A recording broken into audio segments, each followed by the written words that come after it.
Welcome to Mr. Investor Real Estate Dojo. Team, today's session is about subject to and due on sell clause. Okay?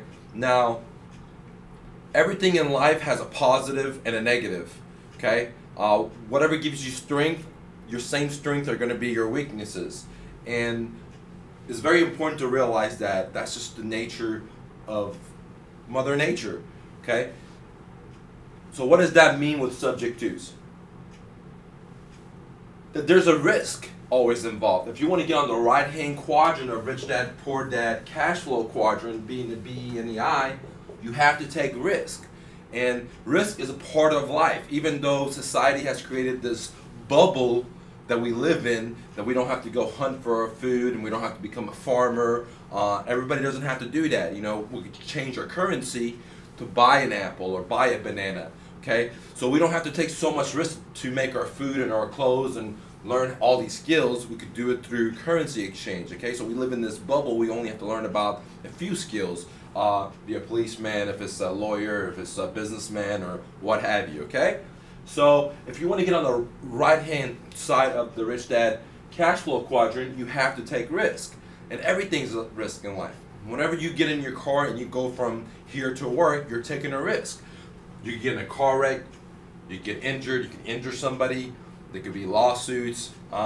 Whenever you go eat, there's a risk. You could choke on the food, your body might react to the food may be poisoned because of bacteria or wasn't processed correctly. So guys, life is a risk. Now the question you have to ask yourself, is this risk worth it for you? A subject to risk worth it for you to reach your why? Or for me, my financial goals.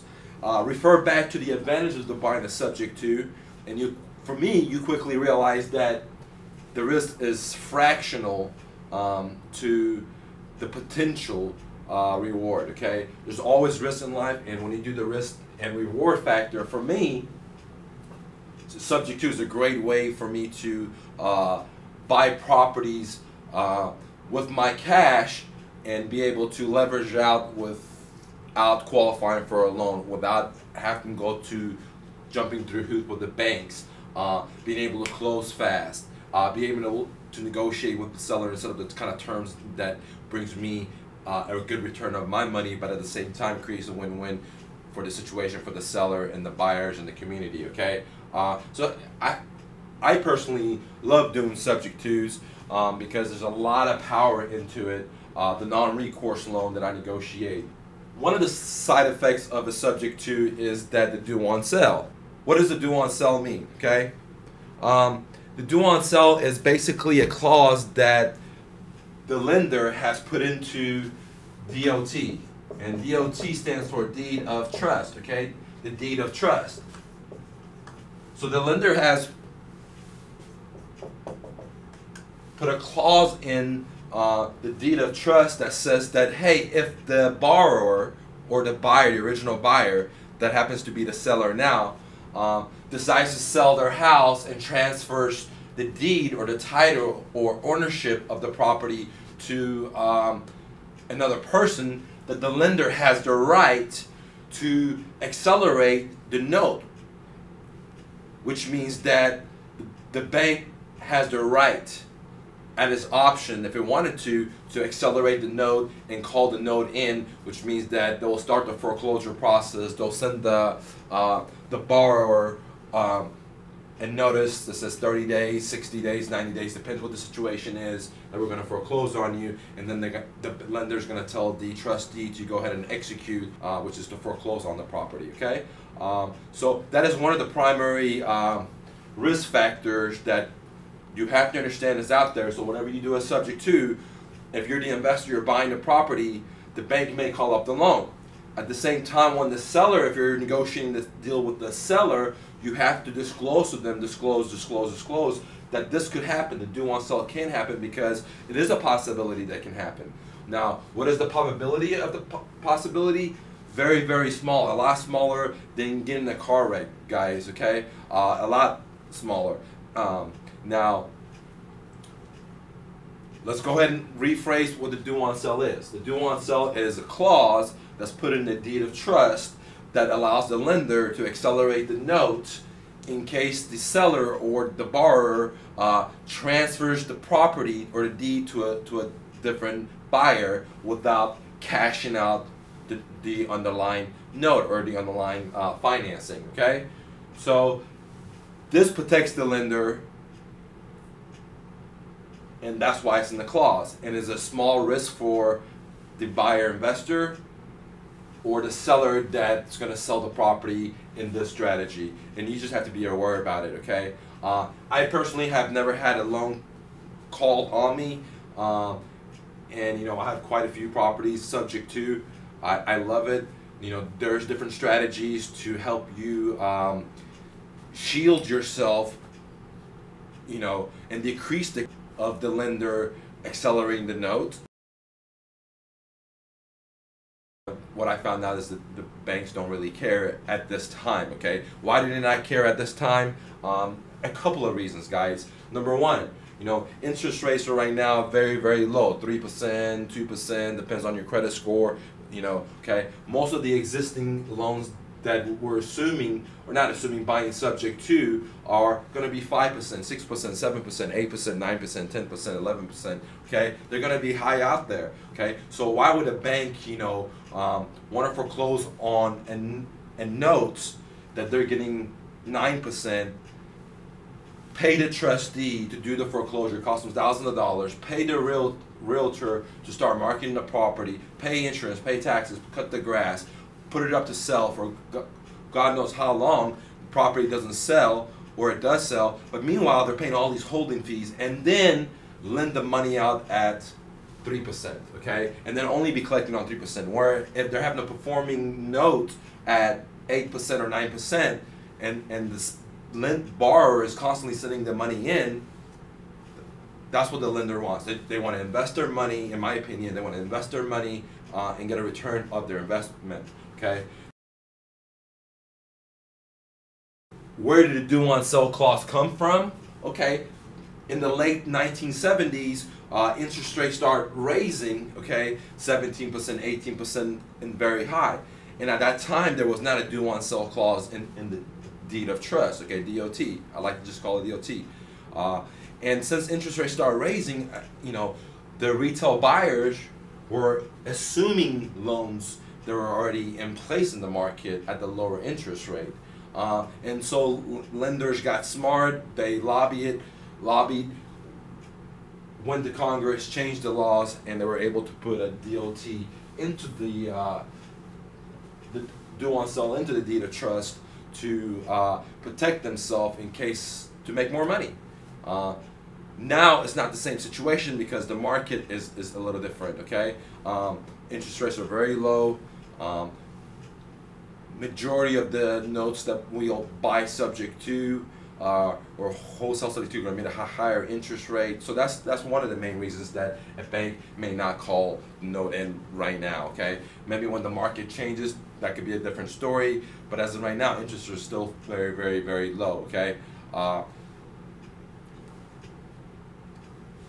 Number two reason that I don't think a bank will call a note in on a due on sell with today's market, even though the market is coming up a little bit in Texas because of shortness of inventory. I don't think they're going to be doing that right now because there's still a lot of foreclosures. They're still happening, and foreclosure costs money for the banks. Okay, like I said, they got to pay the trustee. They have to do pay the realtor. They have to pay all that vacancy, insurance, taxes, yada yada yada. And guys, you know, I know banks are big companies and they have a lot of funds, but they still have to be responsible to their stockholders and their board.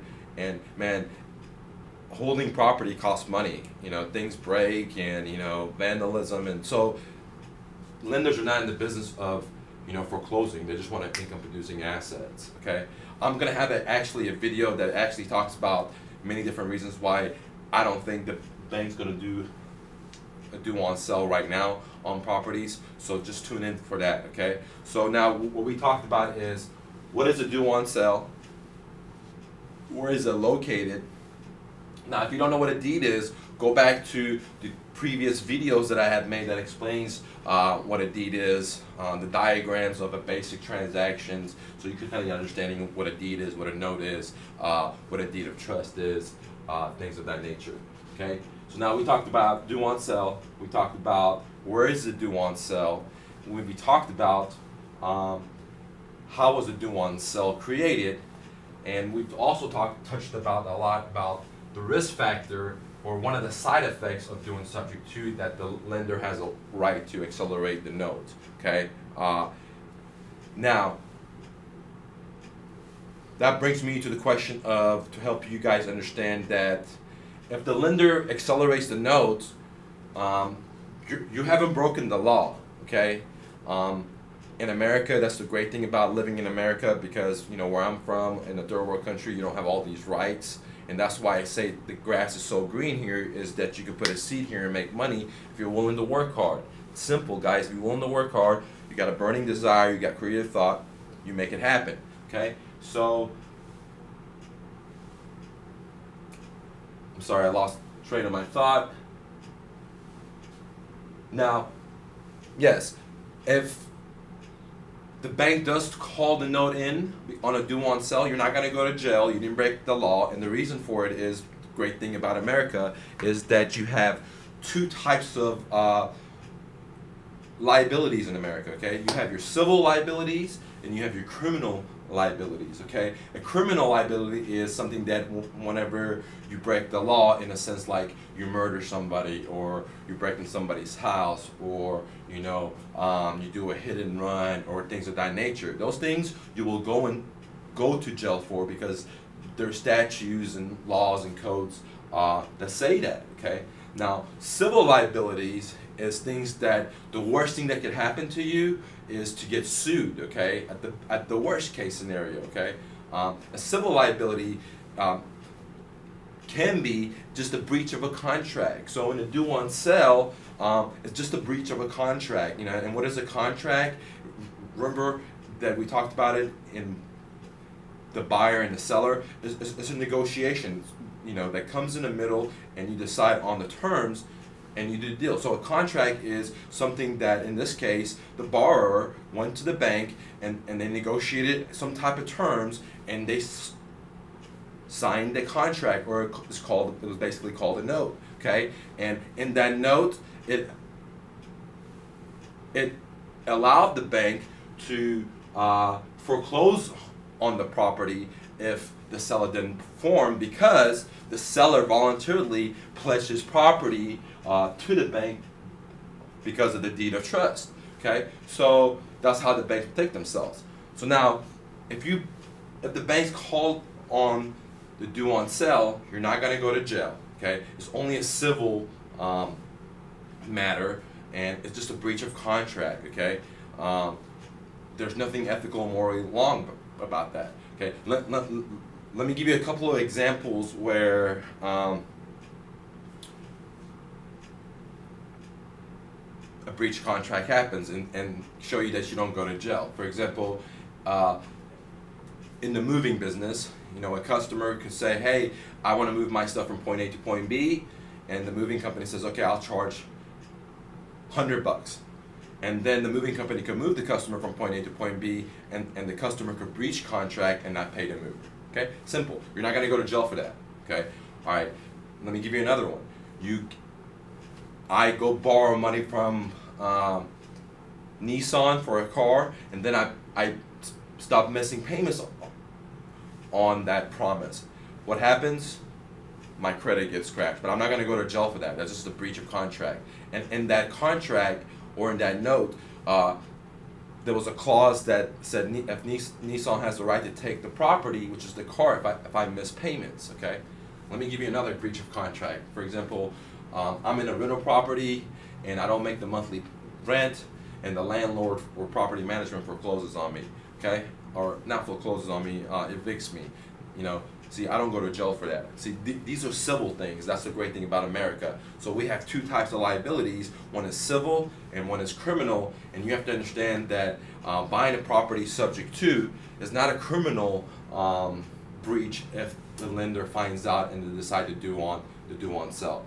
Okay, it's a civil liability, and the worst case scenario is that they may just accelerate the loan. Okay, and you may lose your investment. But guys, you could do a lot of different things. For example, the lender's going to give you X amount of time before they're going to foreclose on them. You get on the horn with the lender and negotiate and say, hey, you know, I'm making the payments on this on time. Just go ahead and refinance it to me, or let me assume the loan. So that's the second thing you could do. You could go to a third-party lender and refinance the property if it has equity. Another things you could do is you could sell the property, because you know you're going to have at least 30 days, 60 days, 90 days, you know, to sell the property. You know, so there's a lot of different things you could do. You know, if the property doesn't have a lot of equity and you can put a lot of money into it, you can just give it back, deed it over back to the seller. So there's things you could do. The good thing is, as an investor, if the bank does foreclose on the property, it's not going to hit your credit, okay? But unfortunately, it is going to hit the seller's credit. That's why you should do everything in your power to prevent that, especially if you promise the seller that's what you're going to do, okay? So if you make the promise, you got to do everything in your power to keep your word, because without ethical investing, you're not going to go far in life, okay? Excuse me, team. All right. So let's recap about what we learned today. We learned about the due on sale, where it's located, which is in the deed of trust, and what it allows the deed of trust to do for the lender is to accelerate the note and foreclose on the property. Okay, and we also talked about the different liabilities or laws in America, which is civil and criminal. Okay, and then we talked about how the due on sale falls into the civil liabilities, and you're not going to go to jail or anything like that. At the worst case scenario, and it's subject to the bank was just going to foreclose on the property. And I personally invest in subject to, so I think the risk factor is so little that is way worth the advantages. The advantages are like this, and the risk factor is this much, and that's why I put my money into these properties. Now, you have to sit down and determine that you want to do this, okay? Or, for example, if you have 100K, instead of just buying one property, you could now buy 10 properties. You could buy 5 properties. Just depends on what kind of deal you structure and how much you got to put into the property. But so you're able to leverage without going to the banks and getting personally signed for the notes, okay, which is very, very important, okay? You're able to negotiate a non-recourse loan, which basically says that, you know, you're not personally signed for the note. But the only thing that the creditor or the lender in this case is able to get is the collateral. In this case is the property, because you pledged that, but they're not able to come to you. So that's the great thing about America. If you are able to be creative, you have a burning desire, and you go work, you can learn a whole lot of different strategies that separates yourself from the herd and decreases your risk, where you magnify your opportunity and potential to make more and more money in America. Okay, so guys, go out there, be hungry. Don't listen to the naysayers, guys. Okay, it's gonna take hard work. I told you from day one, this is not a simple thing to do. Okay, to travel from the E all the way to the I quadrant without going from the ESBI like I've done. I went from ESBI. Just go from the E to the I, or from the S to the I. Man, it's going to be very hard for you guys, because you're going to be missing a lot of different experiences, and you're going to be missing a whole lot of different skills. For example, sales, negotiation, marketing, packaging, liabilities, insurance, so many different things, guys. So is it possible? Of course, 100% it is possible, but it's going to take a lot of hard work, guys. You got to grind it out. I'm talking about grinding it out. What is grinding it out? For me, it means not going to the movies, not watching TV, not being on my phone, okay? Just focus on what I have to do on my goals. 7 days a week, no vacation times, okay? Things of that nature till I reach to the level that I want it to be, okay? And now at this level, I'm able to do the other things that I want to do before that I had to sacrifice. So you don't have to sacrifice your whole life. You have to sacrifice according to what your why is. If your why is this much, you only have to sacrifice this much. If your why is this much, you got to sacrifice this much. You want to make 10K a month, you got to sacrifice different than somebody that wants to make 3K a month.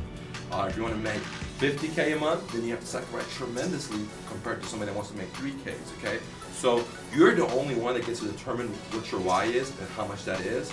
And then you got to work hard for it. You hit that, and once you hit that, then you can put it on cruise control in a sense, and go back to the herd if you want to, or you continue trucking and give back to the community because you're harvesting way more than what you need. Okay, and now you have time to do other valuable things in life. Okay, guys, so go out there and make it happen for yourself. Mike with Mr. Investor. This is the Real Estate Dojo. Talk to you soon.